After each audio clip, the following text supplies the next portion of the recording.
Good morning, everybody. Welcome to another edition of Hawk Blogger Mornings. I'm Brian Nemhauser. You can find me on Twitter at Hawk Blogger, and here we are in the back half of the week, heading toward the weekend, and the weather's turned. It was so gorgeous yesterday, and today and Thursday it started raining a little bit, but that's okay. That's okay. We'll make it through. I hope you guys are all ready for another conversation about what I think is a lot of interesting stuff coming out about the Seahawks and the NFC West with the schedules released last night.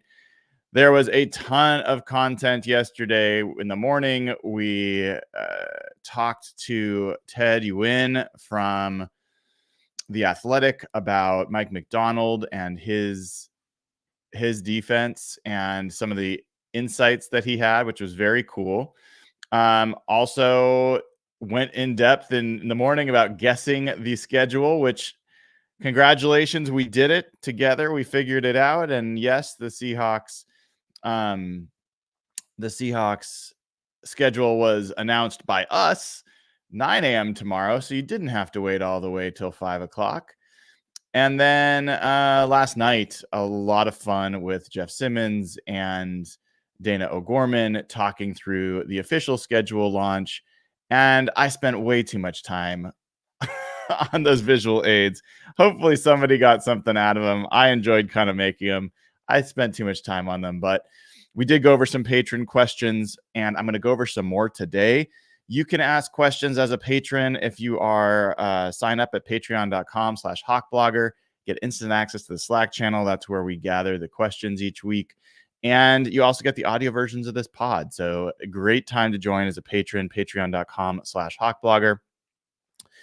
And today, let me welcome and say good morning to Hawks fan Matt Mann, one of our YouTube members, as well as Plenipote, another YouTube member. The link to join as a YouTube member is pinned in chat, and it's also in the description of the video.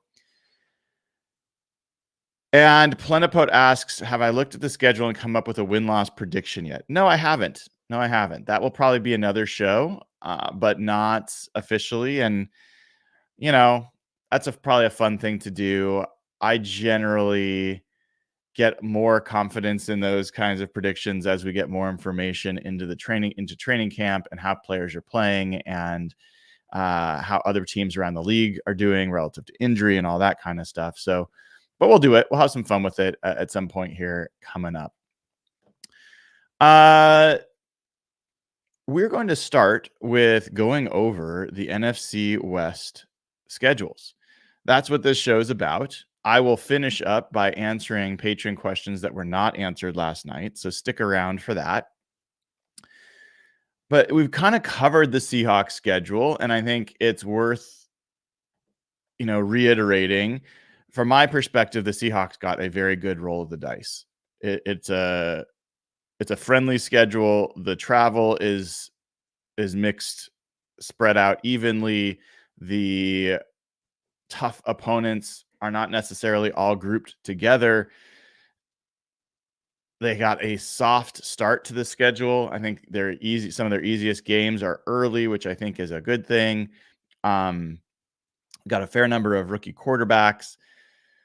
So yeah, you got teams like the Jets late, who knows if Aaron Rodgers is going to be healthy. You've got the 49ers in week 6, and then you play them the week after your bye.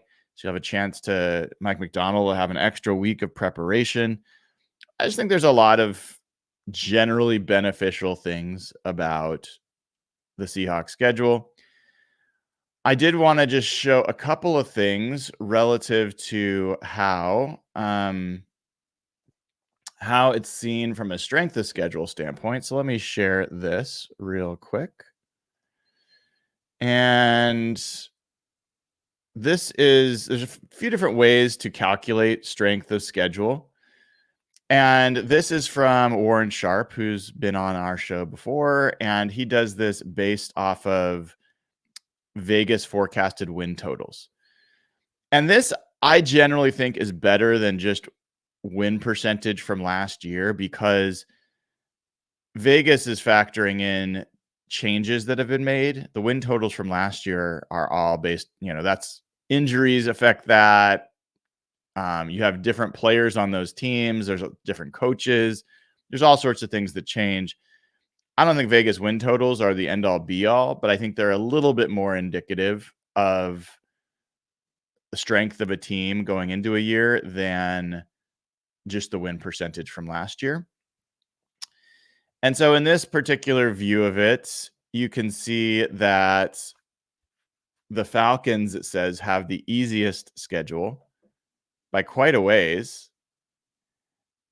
And then the Chargers, and then the Bears, and you get all the way down, and the Seahawks are right in the middle of the league, 15th.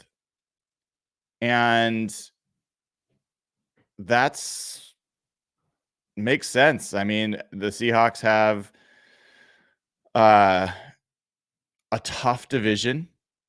The Rams and the 49ers are very good teams, and the Cardinals are not an awful team. They're not atrocious, even though they had the 4th pick in the draft last year.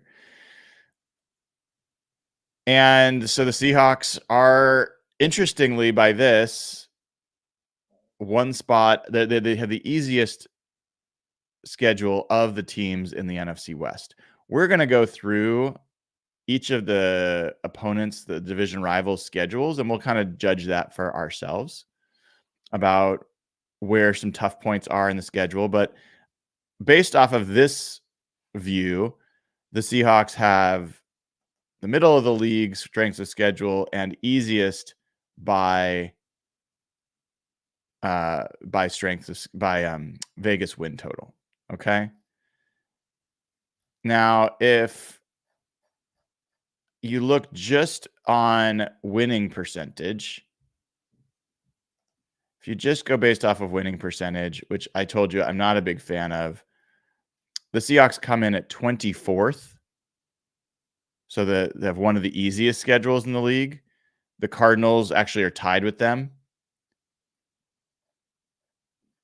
The 49ers and Rams have the 12th hardest schedule based off of win percentage from last year. So they have considerably tougher schedule than the Seahawks or the Cardinals. But let's kind of see this in action. All right.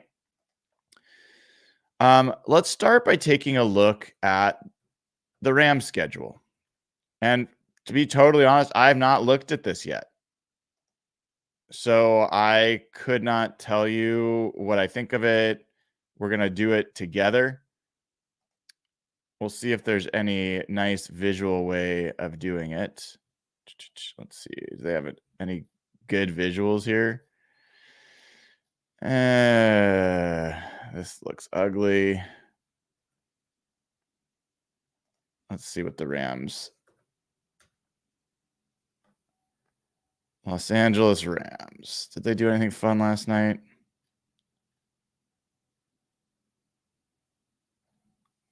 I wonder if I'm allowed to show their schedule video. Is there any copyright for it? I don't know. I'm gonna not do it. It would be fun, but I'm not gonna do that. Let's see. I don't see.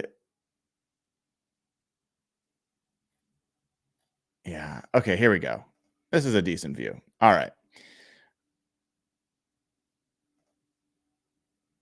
Oh, that's their away schedule. Why don't they just have their full schedule? Sorry, guys. I should have had this ahead of time. There, it looks like this is the full schedule. Okay.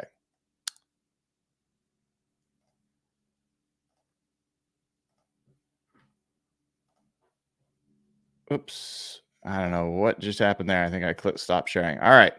We're off to a running start this morning. All right. You guys hopefully can see that now. We'll zoom in a little bit. This is the Rams schedule. And we don't care about preseason. Let's start week 1. So they start week 1 on the road in Detroit, facing the Lions on Sunday Night Football. So that is a rough start. It is basically the opposite of the Seahawks.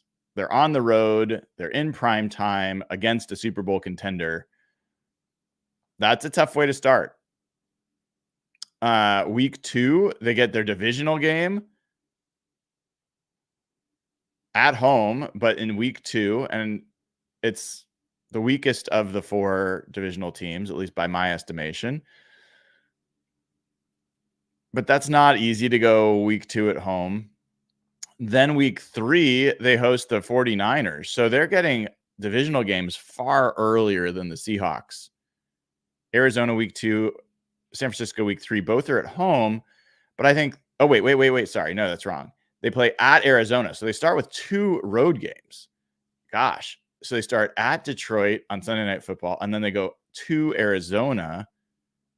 So they're on the road for the first 2 games, including the second game against a divisional opponent. Their home opener is against the 49ers. I think they have like one of the weakest home field advantages, so I don't think it really matters for them when they play at home. But in any event, they host the 49ers week 3. We're going to know a lot about the Rams after the first few weeks of the season. It doesn't really let up. Week 4, they play at Chicago. That's a 10 a.m. game for them. I wouldn't assume that that's an easy one. Week 5, they're home against Green Bay. And then they have an early bye, week 6. This to me, if like this was the Seahawks schedule, I'd be like, oh man, this sucks. That is a really rough start to the season for the Rams. This is stacked against them pretty seriously. I don't think any of those games are particularly easy. You could say Arizona is not great, but it's a divisional game. And I'm going to take a quick look. Let's see. How did the Rams play against the Cardinals last year when the Cardinals were terrible? They beat them 26-9 and 37-14. So,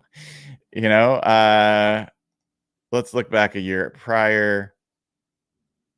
They beat them 20-12 and 27-17. One more year. They lost to the Cardinals 37-20, and they beat them 30-23. Now, that happened to be a year that was the last year the Cardinals were good. They finished 11-6 that year. They started out 7-0. One of those wins was in Los Angeles against the Rams. That was kind of the last time Kyler Murray had a decent supporting cast. That's when they had AJ Green having his last good year and DeAndre Hopkins and that kind of stuff. So who knows, but not a great opener if you're a Rams fan, which I know no one here is. So then they get a week 6 bye, also not good. Then they come out of that bye and they play week 7 at home against the Raiders. So that's their first, I think, easy game of the year. Week 8, they have a second. So this would be their third straight home game with a bye in between it. That's part of an advantageous piece. They have Minnesota at home. So they'll go Green Bay at home in week, what is that? Week 5. And then a bye week. And then they have 2 more home games against the Raiders and then the Vikings. The Vikings game is a Thursday night game. So a little bit shorter schedule, but you got Minnesota traveling a pretty good distance to come. So that should be a pretty easy win. And then they go from that Thursday night game, they get a little bit extra rest to go and travel to Seattle in week 9. And we know that Seattle's just rough.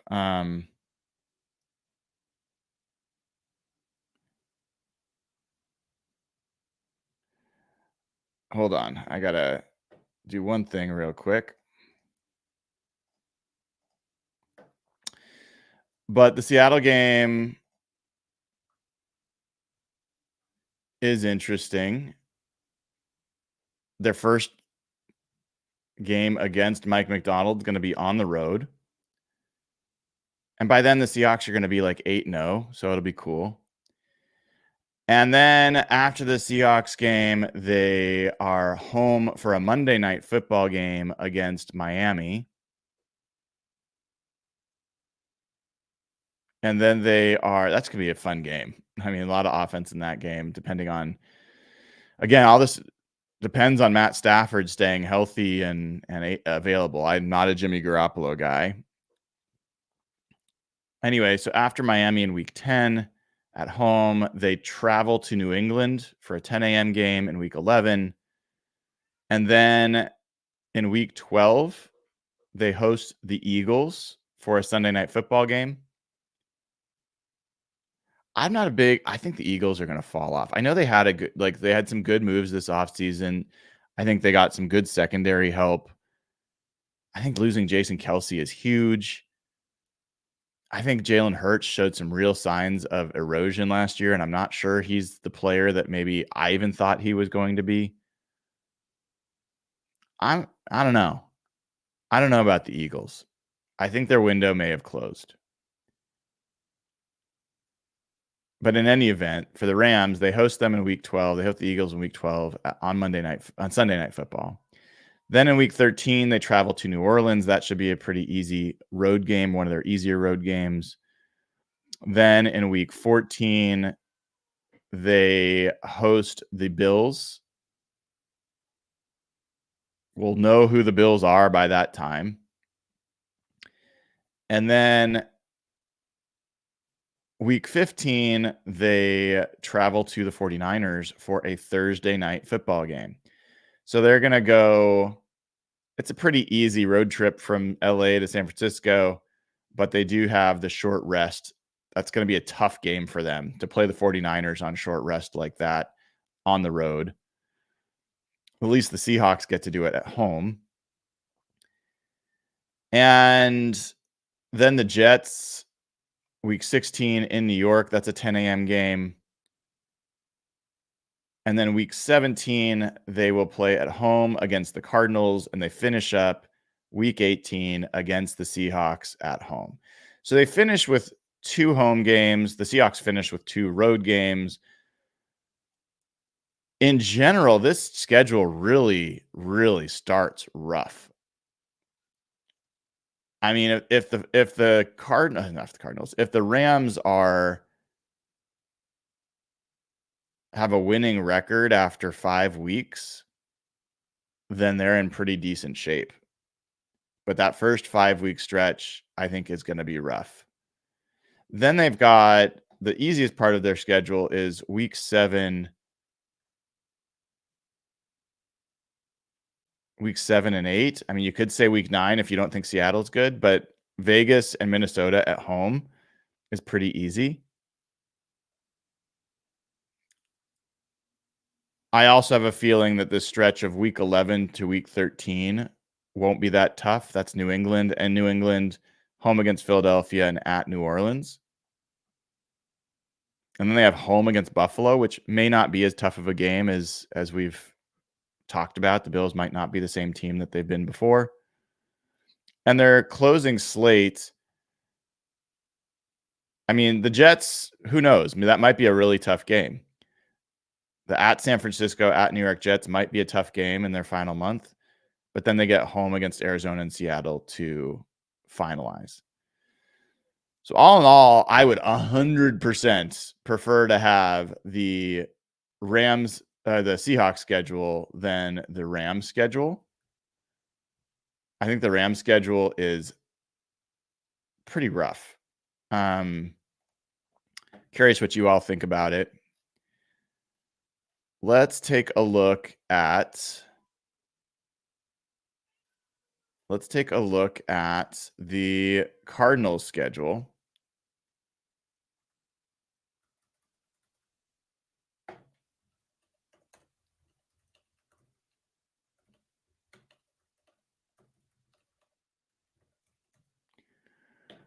Whoops. That's not what I wanted to do.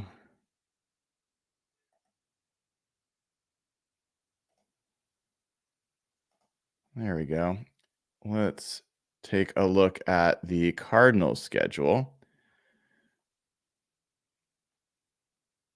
That is not great visual design, I gotta say. Not loving the visual design here.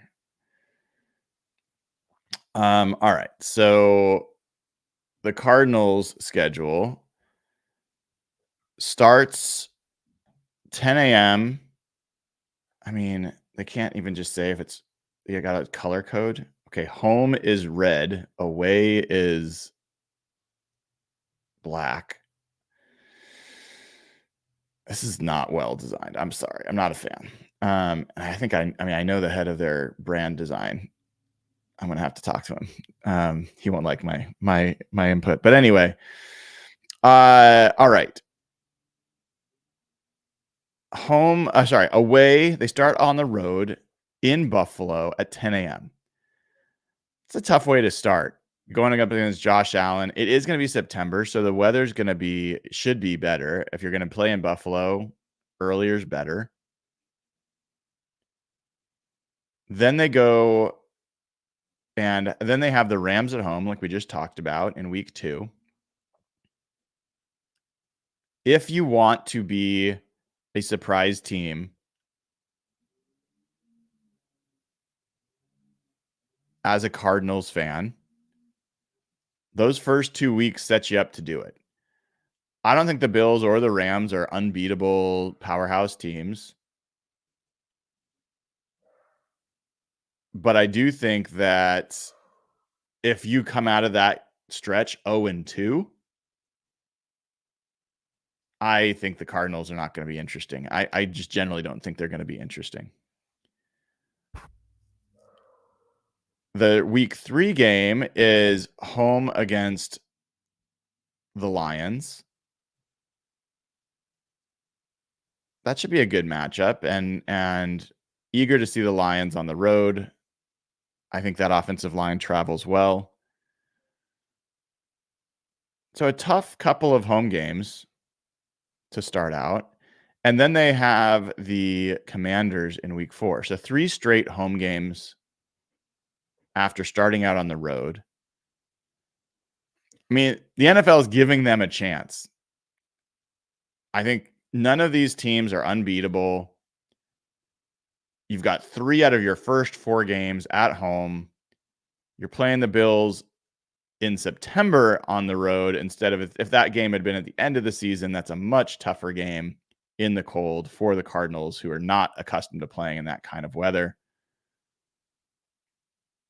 So not a bad start, I guess, generally. I mean, the Rams and the Lions are tough opponents. The Commanders are an interesting one. Like, who are the Commanders this year? They have new coach in Dan Quinn. They have a ton of new players. They're going to have Jaden Daniels at quarterback, so that's completely different than what they've been. They still got Scary Terry at receiver. They added a bunch to the defense, both free agency, the draft. I see the Commanders, and I assume that's an easy game in general, but I wouldn't assume that now. And I almost think that's going to be an interesting assessment of team building with Adam Peters and Dan Quinn getting that team for 1 year, 1 off season. Jonathan Gannon and the Cardinals front office, I think, has really blown what was a treasure trove of draft capital. That's how I see it. A lot of people love their draft. I think that they've really blown it the last couple of years. Marvin Harrison Jr. might be the only great player that they've got out of all those top 100 picks they've had the last couple of years. So that'll be an interesting game. That's kind of an interesting state of the franchise matchup in week 4. Then things turn. Week 5 on the road in San Francisco. Week 6 on the road in Green Bay, 10 a.m. start. Week 7 at home against the Chargers on, is that, I can't tell. It's 6 p.m. I'm guessing that's Monday Night Football. But let me, again, just do better with your design. Come on. That doesn't even do it the right way. 1 second, folks. I promise I will get this squared away here in a moment. All right. Yes, the Chargers game is a Monday Night Football game, their first primetime game of the docket, and that's going to be at home. So Jim Harbaugh back in the NFC West, at least facing the NFC West there. Then week 8, they go to the Dolphins, 10 a.m. game. A lot of 10 a.m. games. Not quite as big of a deal for them. A little bit time zone, 1 hour difference, but still different start time. Then the Cardinals return home and have the Bears.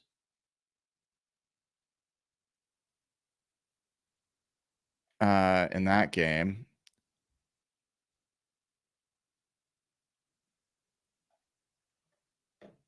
Then they have a second home game. They play in week 10 against the Jets.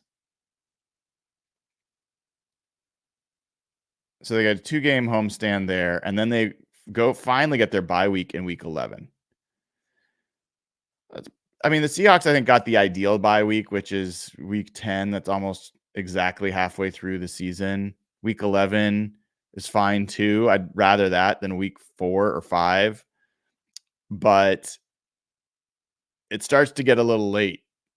You start getting a little bit holding on for that bye week by week 11. But still, not the worst thing. After hosting the Jets, they go on the road to the Seahawks. Then they go on the road to the Vikings. And then they're home for the Seahawks, home for the Patriots, away to the Panthers, away to the Rams, and they finish home against the 49ers. So that if they can somehow have a meaningful start to their season, then the closing flourish is not bad. You travel to the Vikings, who I don't think are a very good team. You get the Seahawks at home. See how that goes. You got the Patriots at home, which you have to feel a decent of a chance to win that. The Panthers away, same thing. The Rams away and the 49ers. The Rams and 49ers, the 2 games to end the season. That's rough. But I could argue that depending on how you see the Seahawks, the stretch after the bye week where they go to Seattle, to Minnesota, home against Seattle, home against the Patriots, away to the Panthers, that's not the toughest 5-game stretch. So I would say, generally speaking, I think the Cardinals got a pretty favorable schedule the way it's laid out. They don't have a lot of crazy road game, back to back in week 5 and 6. It's to San Francisco or Santa Clara and then Green Bay. It's really just one road trip. That's not going to San Francisco is not much of a road trip. Early on, I mean, they got the Bills. That's a long road trip, but then they have 3 straight home games. I don't think that there's like these clusters of really crazy games that they've got to play. I think their toughest might be, depending on what the Bills are, the Bills, Rams, Lions to start out might be one of their tougher stretches, depending on, we don't know who the Commanders are, but then the 49ers, Packers back-to-back is going to be tough. We don't know who the Chargers are. I don't think they're going to be a powerhouse by any stretch. I think the closing 2 weeks, the Rams 49ers will be tough. But if, let's say, the Cardinals are are much better. If they're a much better team, they take a big leap. I can see them getting 7 to 9 wins out of this schedule. I could see it happening. It depends, obviously, a lot on how these other teams are, but I don't think it's crazy to think that they could pull out 7 to 9 wins. I think it's within the realm of the Seahawks schedule. I think it's similar. Let me switch over and we'll take a look at the 49ers schedule. At least this is a little bit more readable, although I'm not a big fan of the design here either. So we can let's ignore the preseason games. Get those out of view. This is the 49ers schedule. And unfortunately, it reads left to right rows, so it's going across here. They start week 1 against the Jets in prime time. So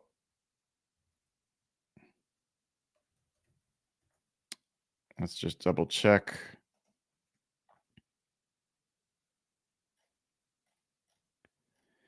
Yeah, so that's a Monday night game, Monday Night Football, first Monday Night Football. In some ways, that's a great time to face the Jets because you don't know what they are, and you can just assume that you walk in there, or they come to you. This is in San Francisco. And you're going to have to, the Jets are basically going to have to prove themselves from being an awful team to being a team that can beat a Super Bowl contender. That's a rough start for Aaron Rodgers.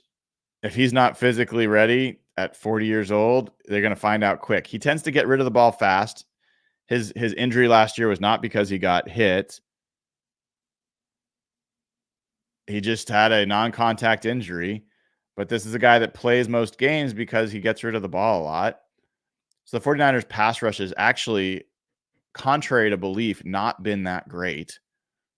And I think it got worse this offseason. And that's going to test that 49ers secondary pretty quick. Should get Hufanga back. It's a big addition. They've got Malik Mustafa they drafted. We'll see how that plays out. Jair Brown, their second-year player at safety, will get tested. The cornerback that they drafted, Ronaldo Green, I think, early test for him. You've got some good receiving targets there. I don't think it's crazy that the Jets win that game. The Jets defense is very, very good.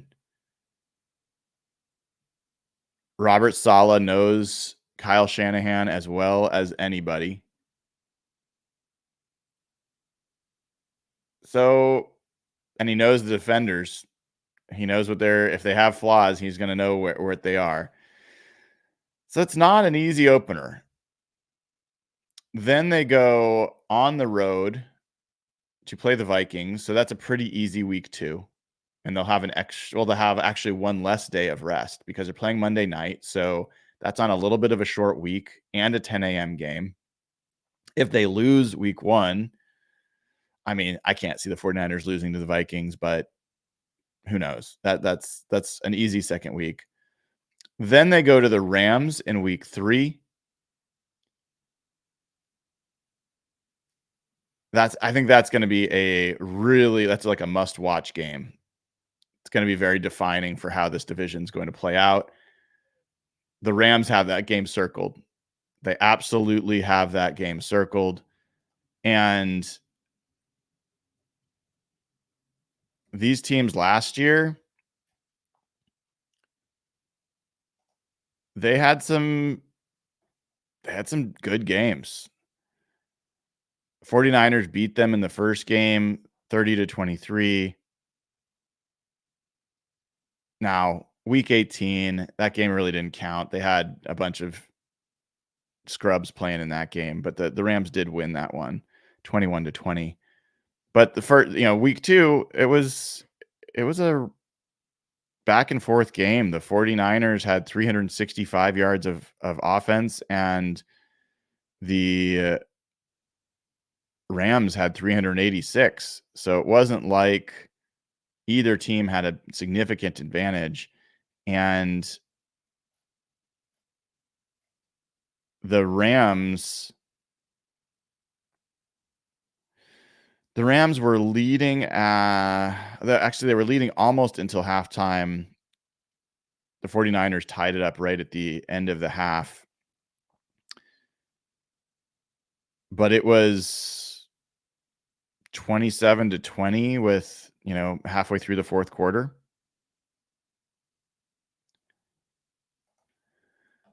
So interesting week 3.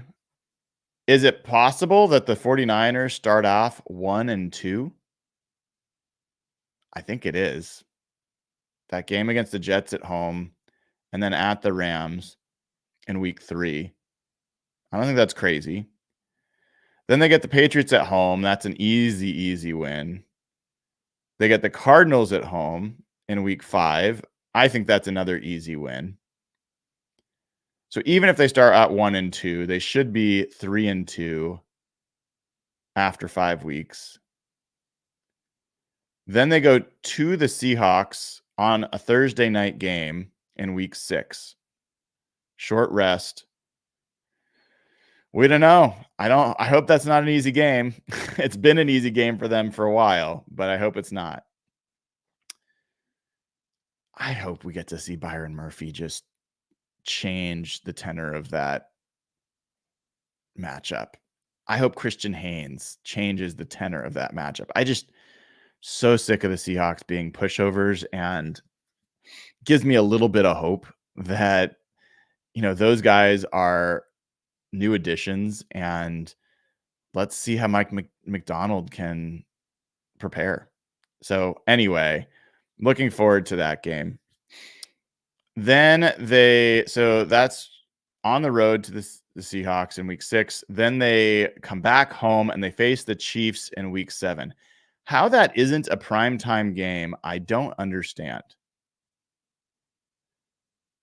This is where the networks, they have games that they reserve and they keep them away from Monday night and Sunday night, and that must have been one of them, because I just don't get it. That is one of the best games of the year, and it's just going to be on a normal Sunday afternoon. In any event, tough game. So they're going to go from playing the Seahawks in Seattle on Thursday night. They'll have long rest for that week 7 game against the Chiefs at home. And by the way, the Chiefs boat raced them last year in San Francisco. But I pick the Chiefs in those matchups pretty much any time. Then they have the Cowboys at home, and that is going to be a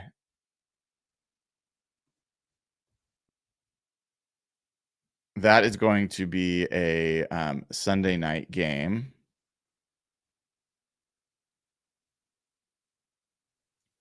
So that one's going to be in prime time, but the Chiefs one's not. I'm not a huge Cowboys guy. I mean, I'm not a fan of the Cowboys for sure, but I just don't believe in that team that much. I think the Seahawks should have beat them last year, and the Seahawks were not that good of a team last year in Dallas. Green Bay just absolutely boat raced them in the playoffs. I don't see how the Cowboys get significantly better than they were. I thought Dak Prescott took a huge step forward last year, and I still don't think he was good enough. I mean, they brought back Zeke Elliott. I mean, that guy is a tub at this point. I don't know.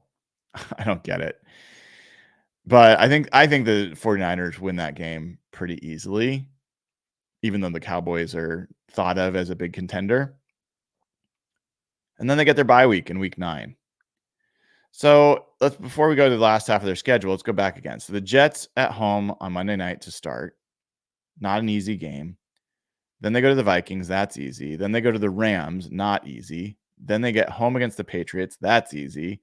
Home against the Cardinals. I think that's easy. At the Seahawks on Thursday night. Don't know. It's been easy for them, so I don't think they're worried about that game. Then the Chiefs at home. Not easy. The Cowboys at home. Not easy, but I think that that's a pretty clear win for them. I mean, the Cowboys are going to have that game circled. So who knows? Maybe the Cowboys figure something out. But in general, I think that that's not too tough of a game. I don't think that's the toughest opening slate, to be honest. A lot of it hinges on the Rams game, whether or not the Seahawks and Cowboys can give them trouble. But otherwise, they very easily, they'll be favored to beat the Jets in that first game. I think they would be favored to beat the Rams. And so maybe the one game they won't be favored to win in the opening slate, and it's not even for sure, is the Chiefs in week 7. It's not an easy slate, but when you're a very good team, I just don't see a lot of things that are particularly tough in the way that schedule starts. And they get a good bye week. Week 9 is a great bye week. Then in week 10, they travel to the Bucs for a 10 a.m. game. Shouldn't be too tough for them. Then they have the Seahawks at home in week 11. The Seahawks will be coming off a bye in week 10. So, who knows? Then they travel to the Packers. That's a tough game. Again, not on prime time. Weird choices for which of their games are on prime time. Yeah, so the Bills game is on prime time at the Bills in week 13. I don't get the choices of which of their games are on prime time. That is a Sunday night game. Again, I don't think the Bills are a powerhouse this year.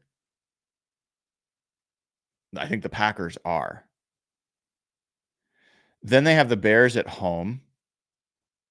Be interesting to see Caleb Williams face this defense. Then they travel to the Dolphins in week 16. Then they are home for the Lions on Monday night. And then they travel to the Cardinals. Yeah, overall, I don't think this schedule is all that rough for the 49ers, given how good of a team that they are, how much talent that they have.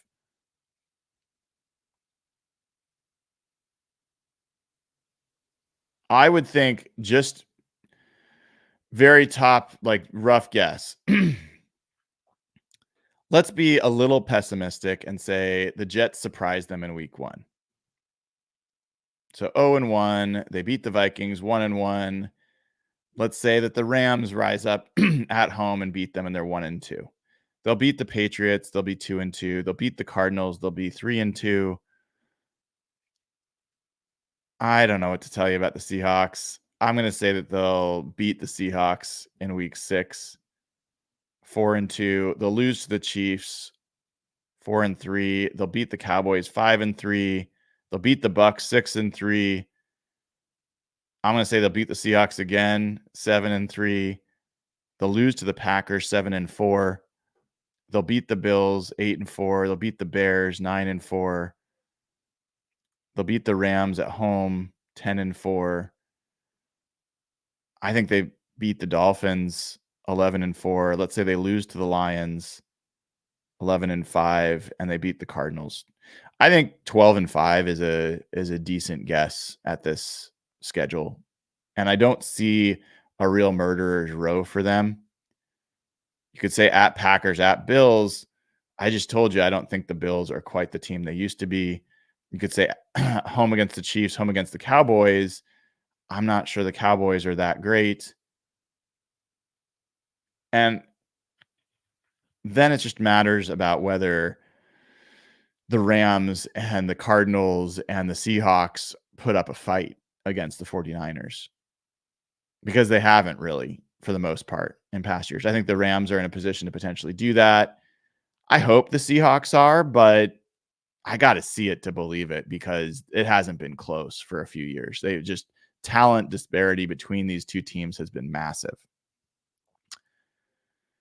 So that is a look at the schedules around the NFC West. As far as my general ranking of easiest to toughest, I mean, I think either the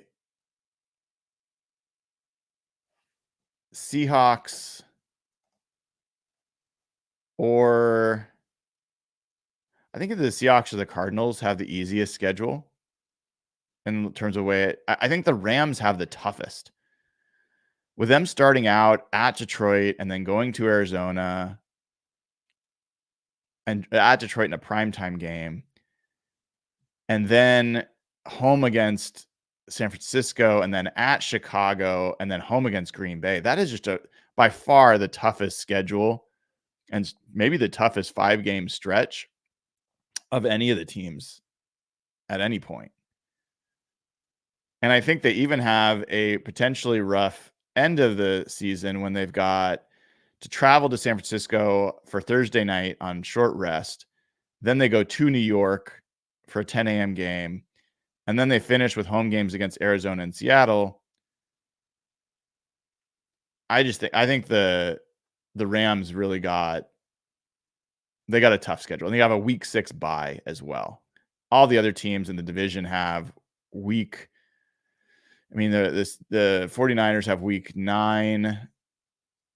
The Cardinals have week 11, and the Seahawks have week 10. Week 6 bye for the Rams. So I think the Rams really got the short end of it here, and they're going to have to earn their way back into being contenders with this schedule. But we'll know after the first 5 weeks of the season, we'll know whether the Rams are for real or not. All right. With that, let's take some patron questions that I did not get to last night.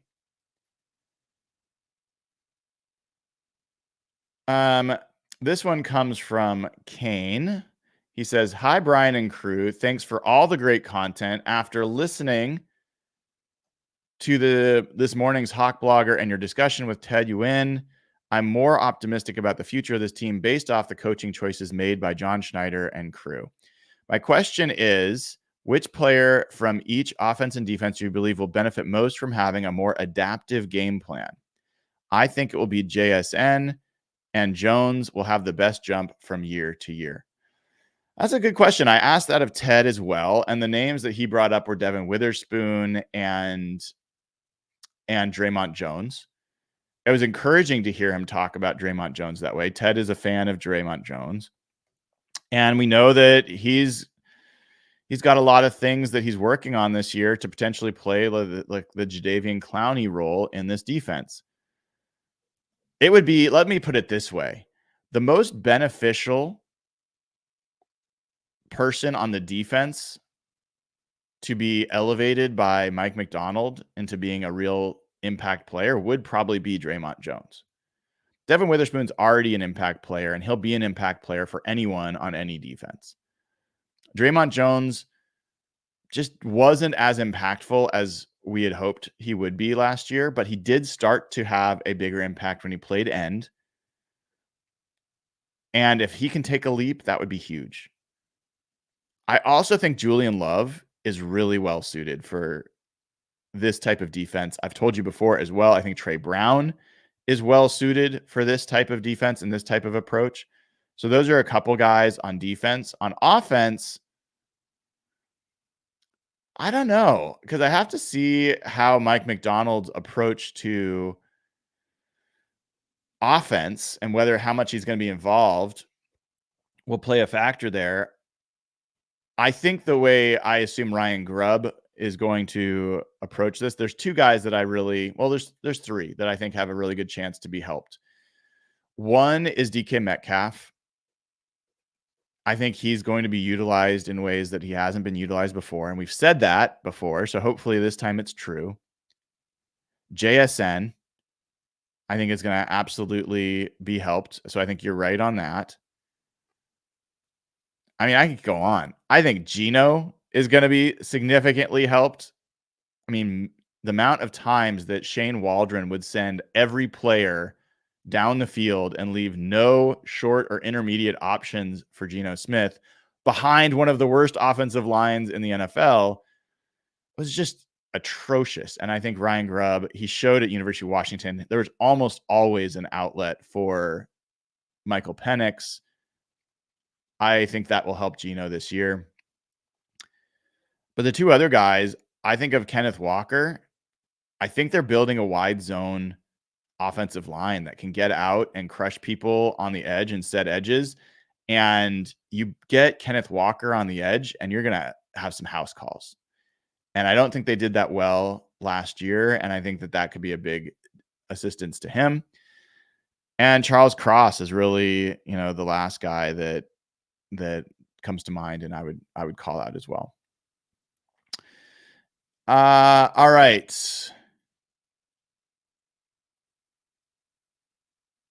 All right. Hawks fan Matt Man asks, I've heard a few times the front office and coaching staff both want to make DK a big focal point of the offense and maximize his talents much more fully than the team has to this point. Do you think DK will be receptive to some harder coaching than he may be used to in order to improve areas of his game to reach that goal? I don't know. DK is kind of an interesting dude, right? On one hand, he was very receptive to coaching early in his career. His receivers coach is someone that he's called out as someone who really helped him in terms of improving as a route runner. I do think that he is a hard worker. I don't think that he's screwing off. I think he puts in the time. And so, yeah, I think he's going to be receptive. He will need to see if he can see some early success from that and see the vision and see how it's going to help, then I think that would be a big deal. But let's hope so. Let's hope so. I mean, DK Metcalf, as it stands right now, is a good receiver. He's a very good receiver. He's a borderline Pro Bowl receiver. And people want to say he's absolutely a Pro Bowl receiver, but he's not always. And there's a lot of good receivers in the league. And he is not close to being an all-pro receiver, but he has the talent to be. The thing that's held DK back in some regards is he has not played like a big receiver in a lot of ways. He's not good at high pointing the ball. He's not good at contested catches. He got better last year at contested catches. In fact, I'm kind of curious if I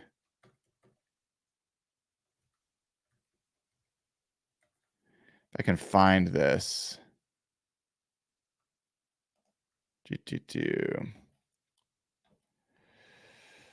Let's see.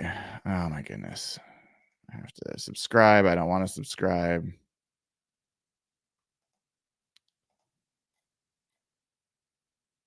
See if this one gives it to me. DK Metcalf.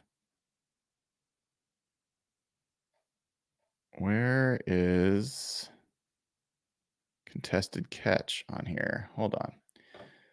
See if we can learn something together today. Catchable, targets, break tackles, yards after contact, yards before catch. Where's contested catches? They made it seem like there was a contested catch rate, but I don't see it here.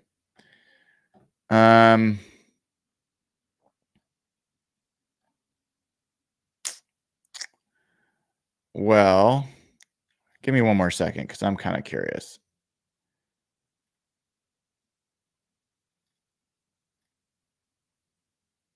Maybe PFF would have it. I haven't seen it before from them, but I can't say I've actually looked for it. Let's look. Do they have contested catch?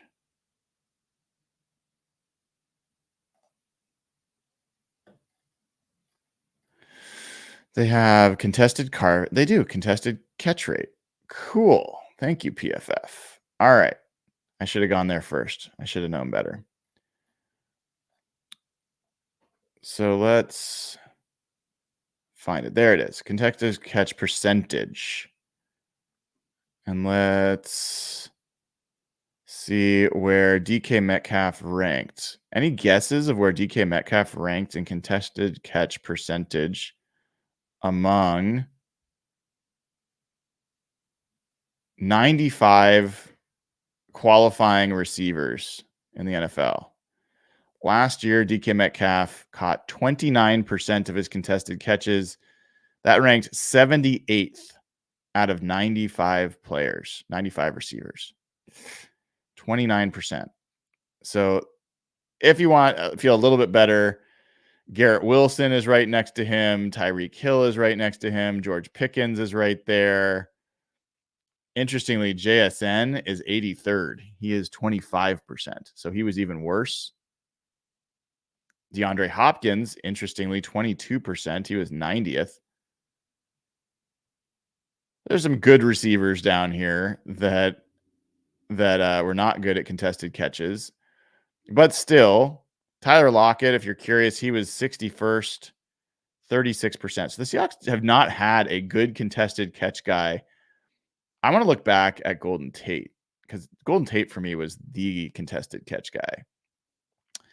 Who do you think was number one in the NFL in contested catches? It was Demarcus Robinson. Wan'Dale Robinson was number two. But in their cases, they only had 7 and 5 contested catch targets. Let's move it up to guys that had at least 20 or at least 10. Juju Smith-Schuster was 61.5%. He had 13 targets that were contested.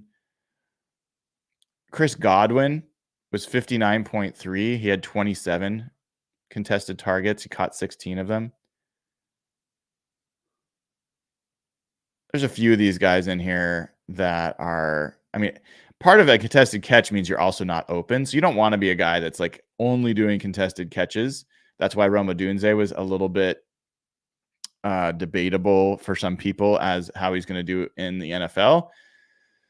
But here's the comparison for DK Metcalf. His running mates coming out of college, AJ Brown, I've always thought of as better at contested catches, and certainly he is. He ranks 43rd in the NFL at 45.2%, at least last year. Now, if we go back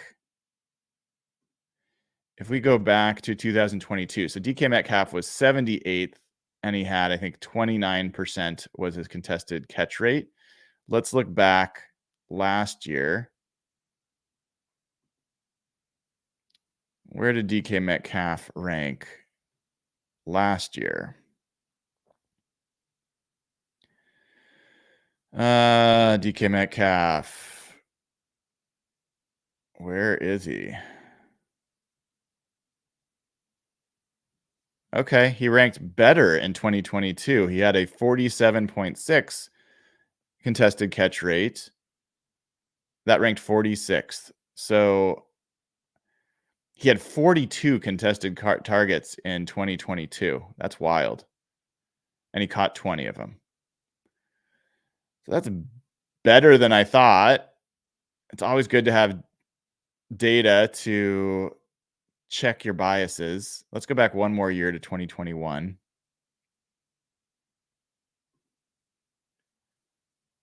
Where is DK Metcalf in this year? Okay, he's back down at 86th with a 34.6 contested catch rate.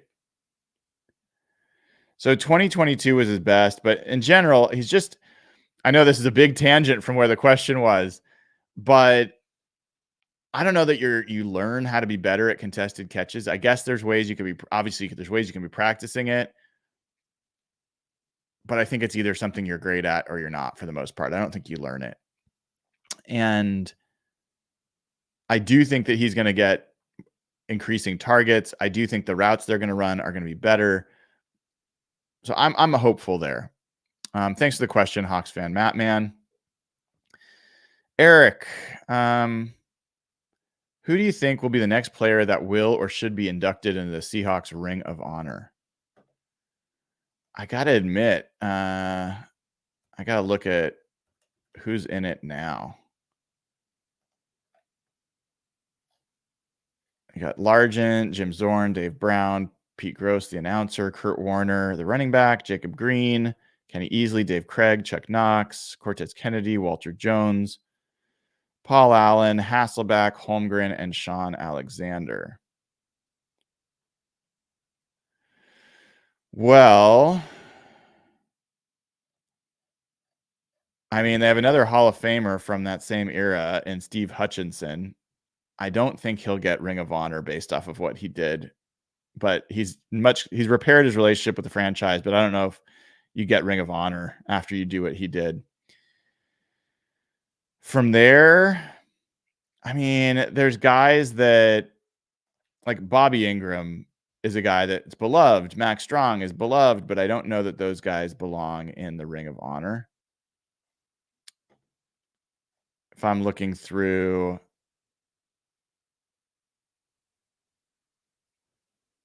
let me see a couple other names here.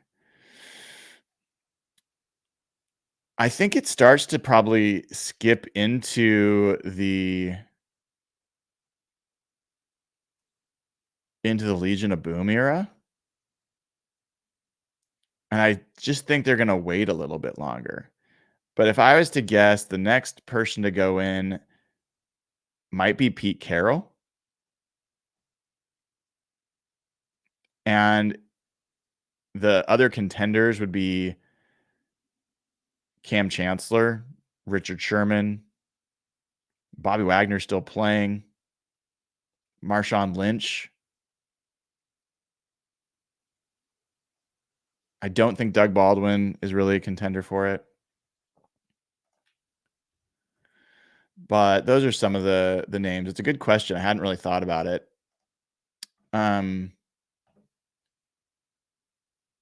So thank you for the question, Eric. I have to admit, I want to go back and look at Golden Tate's contested catch rate. Hold on. Forgive me. All right, I'm going to go back to 2012. I forgot I wanted to look at that.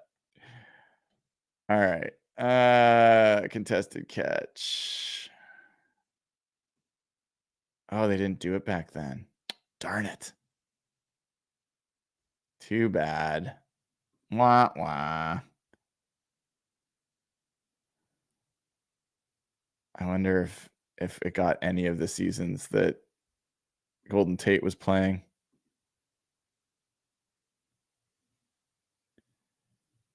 After he left Seattle, I don't think he probably got the same amount of chances for those contested catches. Yeah, it doesn't look like it. Oh, well. Oh, well. All right, next question.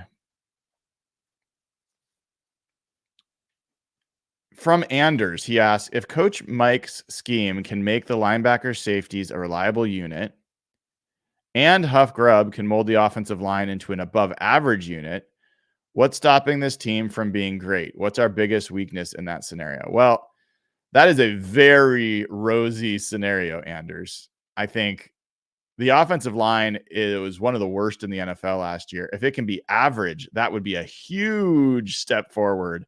For them to be above average would be, I don't know, man. That would be well beyond even my imagination of what's possible. The linebacker room, you say just a reliable linebackers and safety reliable. Okay. So let's just play this game for a second. If the linebackers and safeties are okay and the offensive line is above average, what's the biggest weakness?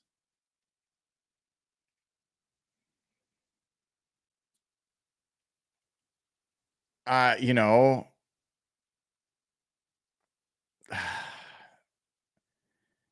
I guess maybe tight end. I mean, I it's a hard thing to imagine when you're taking the 3 areas of the team that are definitely weak and saying that all of a sudden they're good, then what's weak? Edge rush. Edge rush would probably be my most impactful answer to that. I don't think that they've got a great edge rush solution, but hopefully Mike McDonald's simulated pressures and pressure patterns will help there. All right, Matt G asks, you can steal one personality trait from your other co-host to make you a better fan or make the Seahawks more enjoyable for you. What is it? Examples: Brian's 30 plus years of experience, Dana's optimisms, Evan's goldfish like memory. That's a funny question, Matt. I actually think we should ask that. We should try to do that when we got the full crew, which I know is your intent and didn't get a chance to do this last night, but maybe that's when we'll ask again when we all get together. I think that making a better fan or make the Seahawks more enjoyable to you. I think it would be something from Evan, probably, of his ability to just have actual absolutely wild perspectives on things and not feel any responsibility for those perspectives. I can't do that. I have to like find data that either supports or contrasts with my perspective. I'm too analytical. So I I'm very emotional at games and watching games, but outside of games, I'm pretty analytical. And so I think it would be fun to have that just playful side that Evan brings. All right. Mark Zuck asks, related request, please get Grant Cohn on the show before the season starts for preview. We will definitely have Grant on. Grant's a busy man, and I like to make sure we save our bullets there. Braxton, on a scale of 1 to 10, with Harrison Butker being a 1, where does Jason Myers land on the kicker vibe scale? I think we did ask this last night. Jason Myers is still I'm never going to give him a positive review. He seems like a nice guy, but as far as my kicker goes, he's like a 2 on vibes.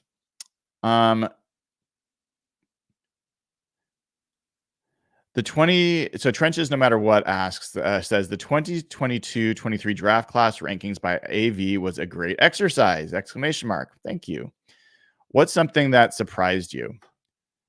Well, I have a goldfish like memory when it comes to these things. Let me see if I can find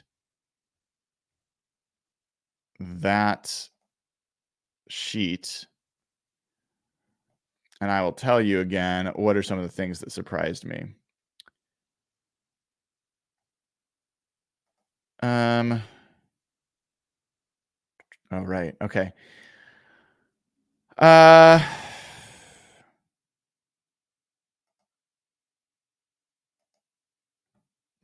I think Kansas City being as high as it was surprised me. It shouldn't have, but it was like, God dang, like when you've got the best player, could end up being the best player to ever play in Patrick Mahomes, and then you have a front office that has drafted as well as anybody, not just the last 2 years, but probably the last 3 years. That's a team that's going to be tough to beat for a long time. I thought it was a surprise that Atlanta was as high as they were. I think that they got some credit probably for offensive line picks that I didn't think as highly of, and so that's something there. I was surprised, not shocked, that Sauce Gardner was the highest AV player picked in the last 2 years. Brock Purdy was second. So that was a little bit of a surprise. But I'm glad you liked the exercise. I learned a lot, and we'll continue doing some fun things like that. All right. Those are all the questions that we had that we did not ask already. If there are, it looks like we might have some YouTube member questions here. Pete Carroll, Hawks fan Matt Man just says Pete Carroll, the advisor. Yeah, I don't know what we'll see there. I really, I would love to find a way to give Pete some voice and see what he's doing. I think he's going to have to give himself a little bit of space before he comes back, um, and has relationship with the team.